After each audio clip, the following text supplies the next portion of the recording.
બાળકો, આ ભાગમાં આપણે 2 અંકવાળી સંખ્યાઓની બાદબાકીને સંબંધિત ઊભી રીતની કેટલીક સામાન્ય ભૂલો જોઈશું. ચંપાપુરમાં કોણ બનશે સૌથી ચતુર?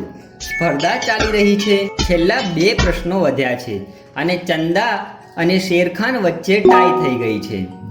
આવો જોઈએ અત્યારે કયો પ્રશ્ન પૂછવામાં આવે છે. હું તમને એક પ્રશ્ન બતાવીશ અને તમારે તે પ્રશ્નને 30 સેકન્ડમાં ઉકેલવાનો રહેશે. શું તમે બંને તૈયાર છો? આ રહ્યો તમારો પ્રશ્ન. બબ્બને ચંદા અને શેરખાનને કહ્યું. ચંદા અને શેરખાન વિચારવા લાગ્યા. સમય પૂરો થયો અને ચંદા અને શેરખાને પોતાના જવાબ આવી રીતે લખ્યા. બાળકો, શું તમે જણાવી શકો છો કે કોનો જવાબ સાચો છે? આવો પહેલા આપણે ચંદાનો જવાબ જોઈએ. શું તમે જણાવી શકો છો કે આ જવાબ સાચો છે કે ખોટો? એકદમ સાચું કહ્યું. ચંદાનો જવાબ ખોટો છે. ચંદાએ બાદબાકી કરતી વખતે 17ના 7 1માંથી 33ના 3 1 બાદ કર્યા છે. શું આ સાચી રીત છે? બાદબાકી કરતી વખતે આપણે હંમેશા મોટી સંખ્યામાંથી નાની સંખ્યાના અંકોને બાદ કરવા જોઈએ. શું ચંદાએ બાદબાકી કરતી વખતે આવું કર્યું? ચંદાએ નાની સંખ્યામાંથી મોટી સંખ્યાના અંકને બાદ કર્યા, એટલે ચંદાનો જવાબ ખોટો છે.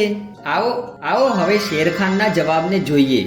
શું આપણે 33ના 3 1માંથી 17ના 7 1 બાદ કરી શકીએ છીએ? ના. તો હવે આપણે શું કરવું પડશે? અરે હા, આપણે 33ના 3 10માંથી 1 10 ઉછીના લેવા પડશે. હવે આપણી પાસે કુલ કેટલા 1 થયા? 13 1. હવે આ એકદમ સહેલું છે. 13 1માંથી 7 1 બાદ કરીશું તો આપણી પાસે હવે 6 1 વધ્યા અને 2 10માંથી 1 10 બાદ કરવાથી આપણી પાસે 1 10 વધશે.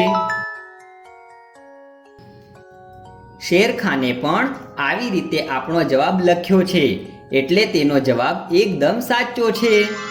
હવે શેરખાન ચંદાથી 1 પોઈન્ટ આગળ છે. આવો જોઈએ સ્પર્ધાનો આગળનો પ્રશ્ન કયો છે. ખાલી જગ્યામાં સંખ્યા પૂરો. તેના માટે તમારી પાસે 30 સેકન્ડ છે.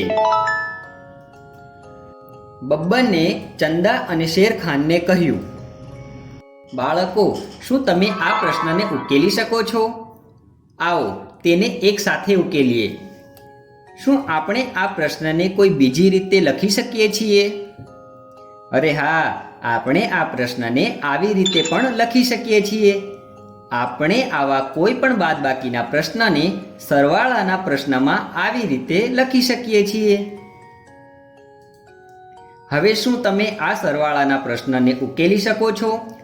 શાબાશ બાળકો, તમે તેને એકદમ સાચો ઉકેલ્યો છે.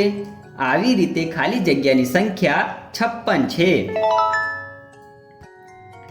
ચંદા વિચારતી જ રહી ગઈ અને શેરખાને તમારી જેમ ફટાફટ પ્રશ્નનો જવાબ લખી દીધો. શેરખાન હવે ચંદાથી 2 પોઈન્ટ આગળ નીકળીને સ્પર્ધા જીતી ગયો છે. બાળકો, આ ભાગમાં આપણે 2 અંકવાળી સંખ્યાઓની બાદબાકીને સંબંધિત ઊભી રીતની કેટલીક સામાન્ય ભૂલો જોઈ.